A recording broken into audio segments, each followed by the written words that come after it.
Syria में विद्रोहियों के हमलों के बीच ईरान ने बड़ा कदम उठाया है, जिसे विद्रोहियों के लिए काल माना जा सकता है। बीते कई दिनों से सीरिया में विद्रोही गुटों ने कई शहरों में हमला बोलकर सीरियाई सेना को खत्म करते हुए इलाकों में अपना कब्जा जमा लिया। यहाँ तक कि रूस के बम वसक विमान लगातार सीरिया में विद्रोही ठिकानों पर हमला कर रहे हैं, लेकिन इससे बड़े पैमाने पर कोई फर्क नहीं पड़ता नजर आ रहा है। अंदेशा जताया जा रहा है कि इसे लेकर तेहरान कोई बड़ा कदम उठा सकता है, और वो अंदेशा सही भी हुआ। दरअसल बीते कल ही तेहरान में ईरानी सरकार की ओर से ये कहा गया था कि वो सीरिया में सेना भेजने के लिए इस शर्त के साथ तैयार है कि सीरियाई सरकार उनसे मदद मांगे, और जैसे ही सीरियाई सरकार की ओर से सहायता के लिए अनुरोध भेजा गया, वैसे ही ईरान ने IRGC के प्रमुख कमांडर जावेद गफ्फारी को दमिश्क भेजने का फैसला किया।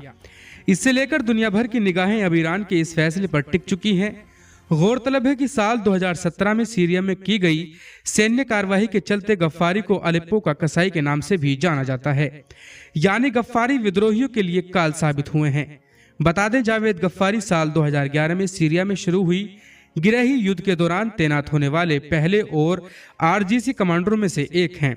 सीरिया में एक बार फिर से अब गफ्फारी की जरूरत आन पड़ी है। शायद राष्ट्रपति असद ने एक बार फिर से गफ्फारी को दमिश्क भेजने की मांग की होगी, क्योंकि सीरिया को भी पता है कि साल 2017 में अलेप्पो शहर को किस तरीके से गफ्फारी ने विद्रोहियों के कब्जे से छुड़ाया था, और तभी से उन्हें अलेप्पो का कसाई कहा जाने लगा। क्योंकि इस साल अलेप्पो को छुड़ाने के दौरान हजारों लोगों को मौत के घाट उतारा गया, और यहाँ तक कि कई हजार लोग घायल हुए।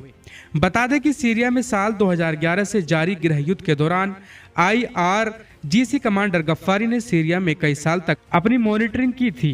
उन्होंने अपने अलेप्पो शहर में स्थित RGC मुख्यालय की कमान अपने हाथों में रखी।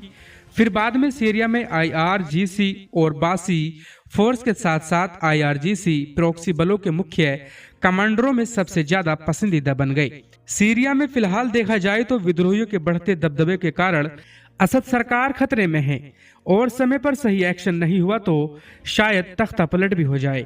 साल 2021 में असद को सीरिया छोड़ना पड़ा था।